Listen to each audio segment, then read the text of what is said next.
അസ്സലാമു അലൈക്കും. എല്ലാവർക്കും നമസ്കാരം. കുട്ടികൾക്കുണ്ടാക്കേണ്ട നല്ല ശീലങ്ങളെക്കുറിച്ചാണ് ഞാൻ ഇന്നിവിടെ പറയാൻ പോകുന്നത്.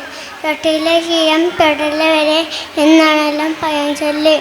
ചെറുപ്പത്തിലെ തന്നെ നല്ല ശീലത്തിൽ വളർന്നാൽ വലുതാകുമ്പോൾ നമ്മൾ നല്ല വ്യക്തികളായി തീരും. രാവിലെയും രാത്രിയും ഉറങ്ങുന്ന മുമ്പ് പല്ലുകൾ തേക്കണം. പ്രഭാതകൃത്യങ്ങൾ മടി കൂടാതെ ചെയ്യണം. ഭക്ഷണം കഴിക്കുന്ന മുമ്പും ശേഷവും കൈകൾ നന്നായി കഴുകണം. വീടും പരിസരവും വൃത്തിയായി സൂക്ഷിക്കണം. ചപ്പ് ചവറുകൾ ചവച്ചു കൊട്ടയിലിടണം. ഉമ്മയും ഉപ്പയും പറയുന്ന അനുസരിക്കണം. മുതിർന്നവരെ ബഹുമാനിക്കണം. ദിവസവും പ്രാർത്ഥിക്കണം.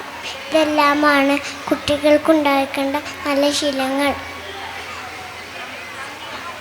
നന്ദി, നമസ്കാരം.